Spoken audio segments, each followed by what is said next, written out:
In our first session, we have, on behalf of Dr. Mariela Alfaro, that is a research professor of the unit leader our institute.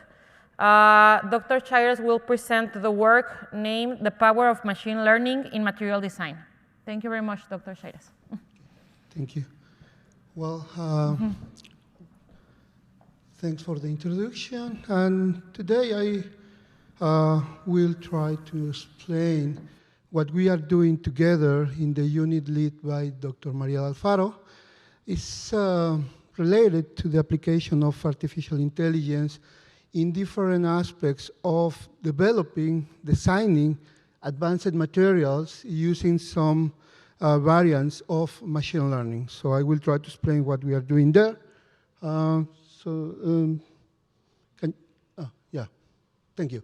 Well, this is the content that I will follow in this presentation. It's a brief introduction about what we are doing and the applications of machine learning that we are trying to follow in terms of developing these new materials. And of course, bringing together these new materials with new ways of thinking on manufacturing processes based on the machine learning too. Well, you know, machine learning has been considered as one of the breakthrough techniques nowadays, considering not only the advances that we have in modeling relationships between inputs and outputs that can be applied to a lot of different disciplines, but even more considering that we have now the computational power that we can use for developing these applications. Now we can deploy these machine learning models in embedded systems that is actually transforming how we can model what happens in the way we understand how to connect inputs and outputs from a system. And you know, the machine learning story is actually really long. It started in the middle of 90s with some developments proposed by Dr. Rosenblatt and Dr. Hev and so many other researchers that started thinking how to bring into the computer how the humans think. But actually not so much happened until we advanced on the computer design that allowed it to create these models in a more sustainable manner in terms of how we can apply it.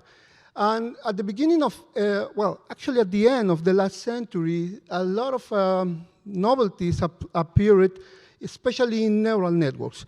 You know, there were many groups all over the world that worked on developing some new models based on machine learning that can use signals, images, and combine information in the, as part of the process, and they created what we know, name it convolutional, recurrent neural network, LSTMs, and recently neural transformers, which is now the state of the art in this area. And today, we are seeing like the goal area of machine learning, considering the number of results that we have seen recently that have solved some of the very old problems that were believed that cannot be solved in few years, indeed. You know, machine learning for material design is not a really novel application of these techniques because for many years we tried to understand how to implement this machine learning to create recipes that can bring some ingredients in the recipe and then to construct the, let's say, the solution of this recipe or the product that will come from this recipe together with the processes. And in this sense, machine learnings for material designs usually include data processing coming from the materials, the ingredients that we have in the recipe. Then we need to create this model that connects these recipes with the result that we want. And then to validate in terms of accuracy, precision, repeatability, and so on. And at the end, to go back to the lab and make the test for this recipe. This will save money, time, and will improve eventually what we will have in the properties of the material. And this idea has been developed by the research unit where I am working together with Dr. Mariel, with the aim of discovering new materials that cannot be, let's say, reproduced in lab because the cost, the time, and the human resources that you may need, and to make a material property analysis based on the application of what we call 4D neural networks, one of the the theoretical construction that we did together recently. What we can get from this? We can analyze, for example, the degradation of the material, what happens with nanomaterials analysis using this technique. Even more, we can predict properties at the molecular level. We will see how we can do that, and some examples of that. For example, if you go to a lab where you can get these microphotographs of some materials, some eyes that have the experience, some persons that have the experience to analyze what happened here, what are the properties of the material that we can detect here, is actually very well, it's a very well established manner of thinking, of working even. But if I will give you these images to you, maybe not so many of us can detect exactly where the property, where the specific aspect that we need to see in the images is. So one of the things that we can give to the machine learning tool is these images. And please look into the image, detect what happened, and then we can not substitute persons, but contribute to accelerate the detection and the analysis of these properties, even at this level.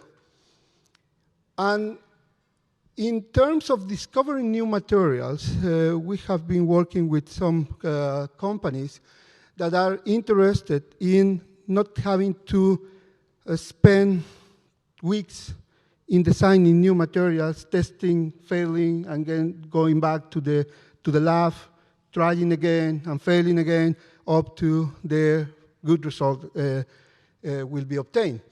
So what we now understood is that we can apply different ways of using information from lab tests and then bringing it to the design based on machine learning, and then to obtain new materials based on previous knowledge that the company has.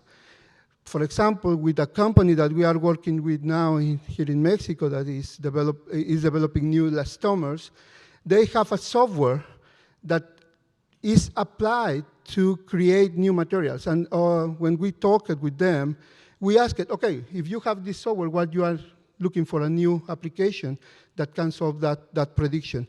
And they said, because this software is failing 100%. I mean, all the times, this software that cost a lot failed all the time. Why? Because the models that they use are linear or no more complex than polynomials.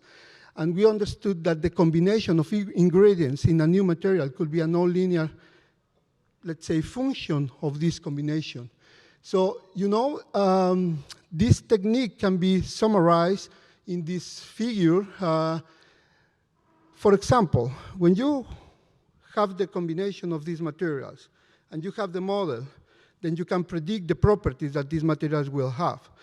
Not only in general, but even the distribution of these properties in the structure, in the 3D structure. So what happens if you can construct the opposite model?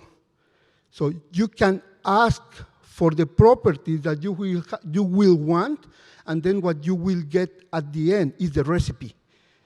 So can you figure out how important this could be for companies that can only put some properties that I want in the kind of material, and then to change the recipe that you need to go and test in the lab.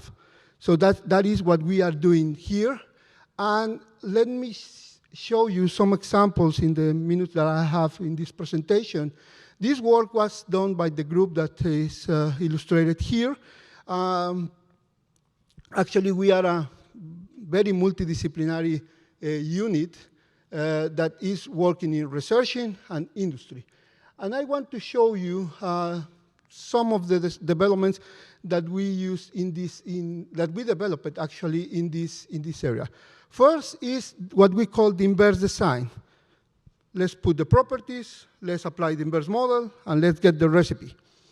And this technique is applied for forecasting chemical and physical properties and the inverse, as I said. And another project that is actually our core project of the unit is developing new die-cast foundry system based on the modeling that we can get with the application of new machine learning. I will show you some of the things that we are doing. So these are the three projects that I will discuss with you today, very briefly. This is a video. Maybe you can try to put play, please. Yeah, this is a video, thermal video of a foundry system that is located in a, let's say, middle-sized company here in Mexico. This video is showing us that the foundry is producing about 1,200 Celsius degrees. And you know, the workers are really, beside to the foundry, being exposed to this thermal, or this heat.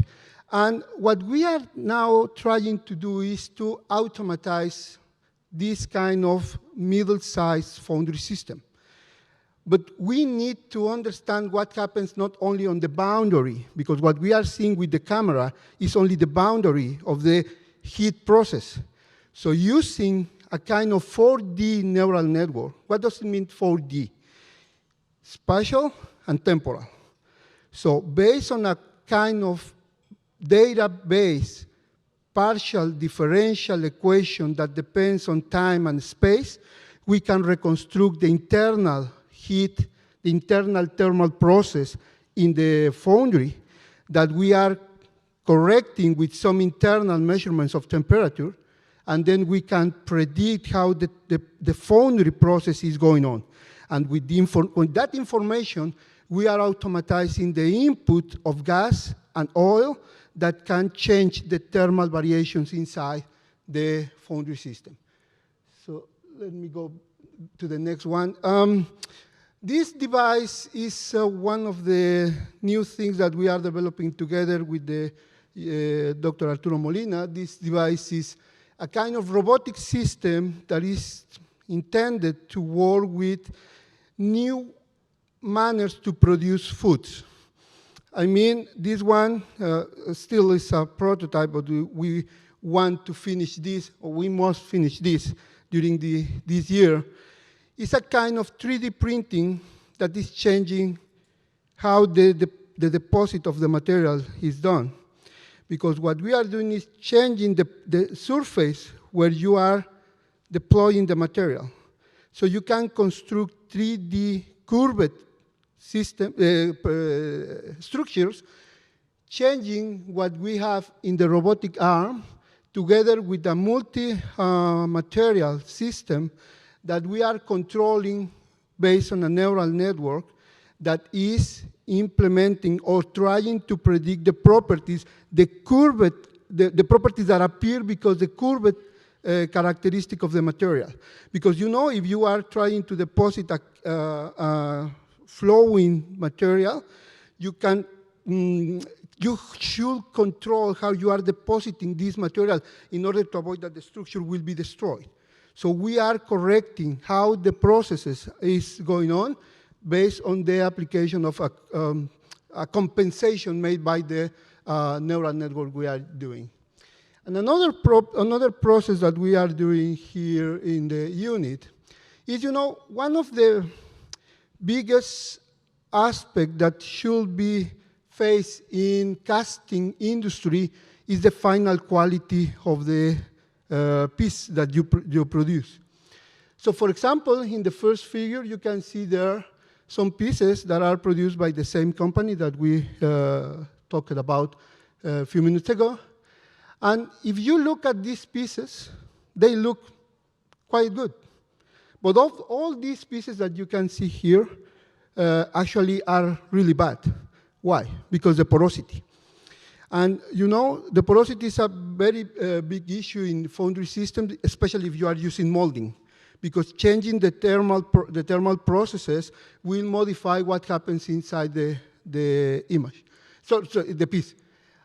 So what we are doing now is to try to predict what happens with the piece using a very advanced simulation system that can produce the same pieces, like here, but using the thermal properties and the casting process information, we can detect exactly with this simulation how the porosity is inside the piece. And what we do to confirm that this is true and what we are producing is true, we are developing a new tomographic system based on X-ray to detect online the quality of the piece, analyzing the porosity, the internal porosity. We have a new neural network, a convolutional neural network, that is analyzing the piece online and is creating an index between 0 and 1 to detect if the piece is good enough. And then, together with a robotic arm that we are also developing in the unit, to put this piece away if it is not correct, or to keep it on the process line. This device will be ready in maybe a couple of months, and we are now in the final steps of testing the X-ray system. But here is what you can get from simulation right there, based on the information that we have in the foundry system. And this is, let's say, a zoom of that image showing exactly where the porosity is and how you can adapt the foundry process to correct what is going on inside the piece. So this is like a general process that we are trying to develop based on machine learning tools to make an intervention on the casting process based on thermal systems. And with this, or based on this, we developed at least 3 new ways of machine learning methodologies to analyze together images and temporal information. Okay. So at the end, I just want to emphasize that with these techniques that we are working with, we can predict in a more or less good manner the materials properties at a very low cost compared to going back to the lab, making tests, repetitive tests, and checking what is going on afterwards. So based on this, we are trying to accelerate the development of new materials.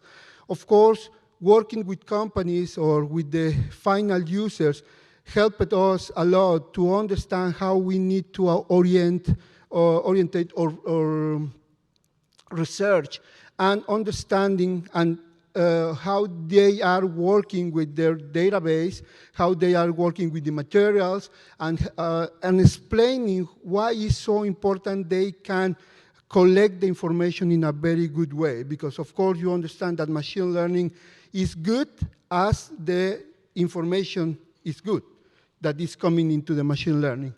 And of course, you can see from the projects that I explained here that we are not only trying to create programs and saying, yeah, that is the program that could work correctly. But no, what we are doing is trying to develop the entire, let's say, system to confirm that our predictions that we are obtaining from this kind of system are sufficiently good, at least that can work for companies and not only for producing papers.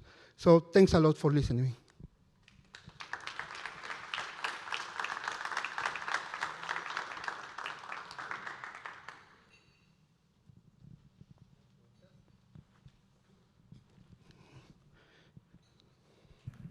Isaac, yesterday we were discussing porosity in 3D printing. Yeah. How we can use your system to enhance the properties or change the way we are doing the 3D printing of materials. Actually, what we want to do now, well, it's a project that we have in mind now, is to put a thermal camera on the top of a 3D printing system.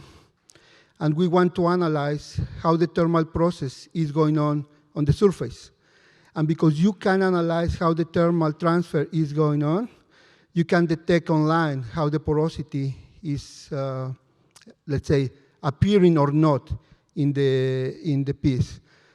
Of course, with the X-ray system, we can analyze online porosity, and we can connect that with the fractures or other properties or characteristics of the material based on machine learning tools.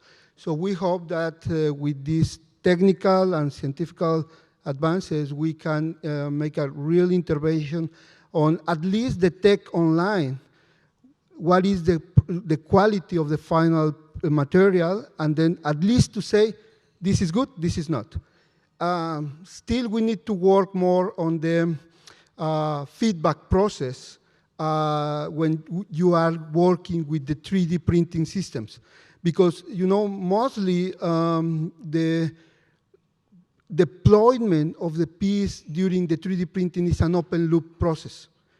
You are controlling the nozzle, the temperature, or whatever, but you are not checking how the piece is let's say, evolving during the 3D printed. So what I think is with machine learning and with these 4D neural networks, we can change how we are deploying the piece. We can change the nozzle temperature, the rate of flowing the material, and whatever, and then to control the final quality of the piece online. That is something that I believe we can do with the expertise that we have in the Institute. That could be a real advance in terms of what is going on in the world about this. Could you theoretically do the same process you use to reduce porosity for stronger materials for things like, for example, aerogel, where you want more porosity to make it lighter and more insulating? Yeah, it's quite possible because, you know, it's the same process at the end. You have images, you have temporal information, and all this can be processed together. What you only need to do is to have enough information to start training what we do in machine learning. And of course, based on what we call liquid neural networks, another type of techniques, you can continue training the neural network with new information coming from new experiments. So yeah, it's quite possible. Oh, yeah. Hi, thank you very much for the presentation and congratulations about the results. Could you share some information about how many frames per second you need in terms to keep the process in control? Because there are a lot of phenomena that happen in real, depends the concept of real time, but the amount of information and the time of response in terms to change temperature and many other parameters, it's critical in this process. Thank you so much. Sure. Well, the instrumentation that we need to accomplish this process is a thing that should be taken into account. For example, the thermal video that I showed you today, that was produced with 60 frames per second. The camera is quiet. It's wonderful. It's really, really nice. But at the end, I think that we can work with that velocity, because there is another thing that I forgot to mention, is that you can predict what happens not only in space, but in time. So if you have only information here and here, you can, let's say, try to interpolate what is going on time. But of course, still, I believe that those processes that happen at molecular level, we cannot still work really on that level. We are seeing only the macro properties, not the micro properties, right? Micro properties. But if we will have the chance to get more advanced instruments to participate in the closed loop solution, for sure we can go even more deep. And if we will have, for example, microscopes here working together with us for analyzing pieces and materials and whatever, we can integrate everything together. But of course, we will have to pay a price. That is the computational power that we will need to operate this online. Because what we want is to use this online. Offline is not now the thing that we need. We need to have the online solution right away to save a lot of money and time. Thank you very much, Thank you very Dr. much. Chairez. Is now.